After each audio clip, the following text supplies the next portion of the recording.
Welcome to Mastering the Math of Business with Lauren Young. Today we're going to be discussing cash velocity. Cash velocity is a significant business term that is often lost in small business. In other words, people don't talk about it.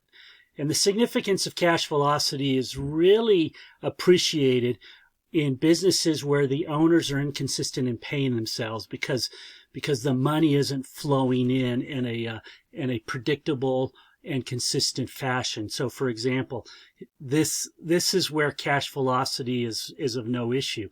It's when its cash out is greater than the cash in, and you erode your cash reserves to the point where you don't have any.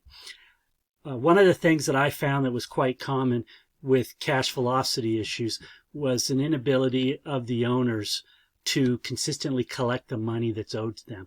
So appreciate just a couple more thoughts on cash velocity.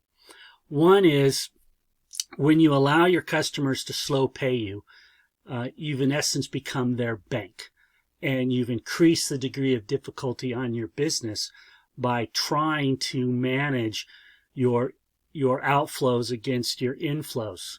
And when you're allowing those AR days to become excessive, you really put yourself in a bind. In fact, one of the ways I like to look at this is I like to look at it through just, think of it in terms of timing.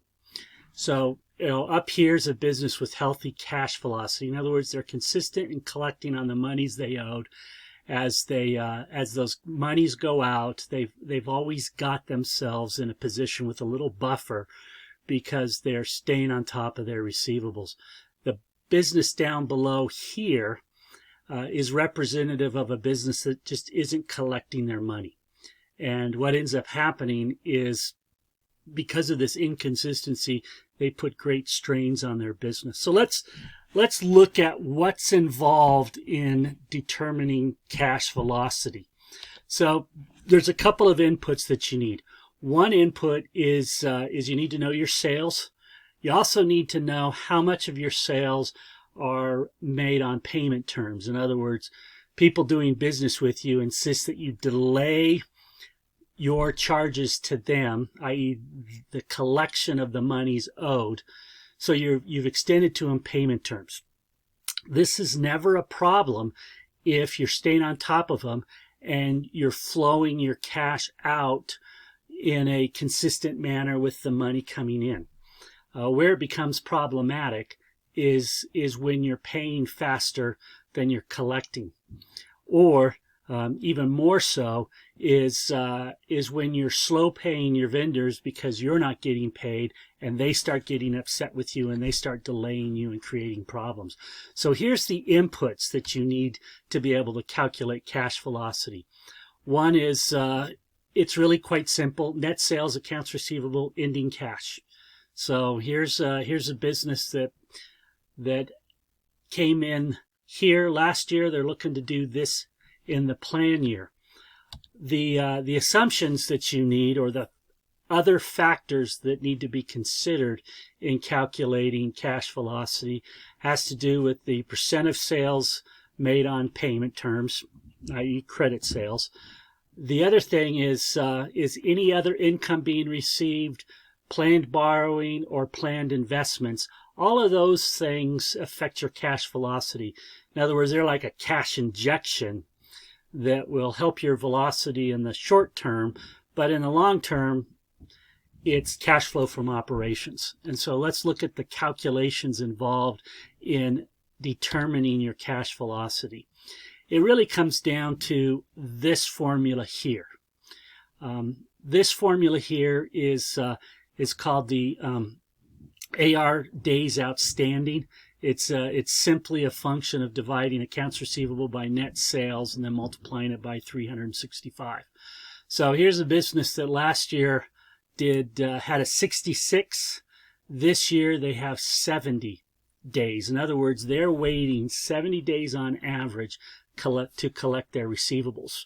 This is significant when you consider that they're going to burn through $10.9 million in the year ahead. And so allowing people to sit on the money they owed for 70 days just increases the degree of difficulty. In fact, let's appreciate this by looking at the call to action associated with this Mastering the Math video.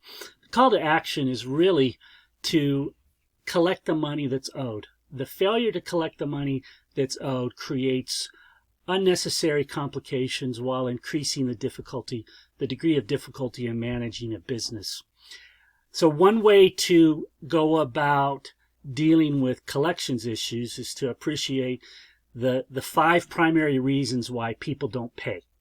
And so if you visit business-cpr.com, you can access the article on what the 5 reasons are that people don't pay, and then you can prepare responses. In fact, you'll find within that article some pretty commonly used responses to each of the 5 reasons, most common reasons why people don't pay their invoices.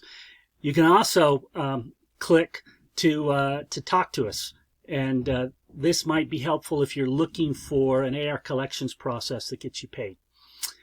Either way, as with all videos, I'm looking for interactions. I welcome comments and suggestions. Anything that you think can help you better be in this zone than in this zone, leave a comment for it and I'll address it. Likes are also appreciated, as well as subscriptions. I'm always looking for the opportunity to engage. And so thank you for tuning in to this edition of Mastering the Math of Business with Lauren Young. I look forward to joining you on another session soon.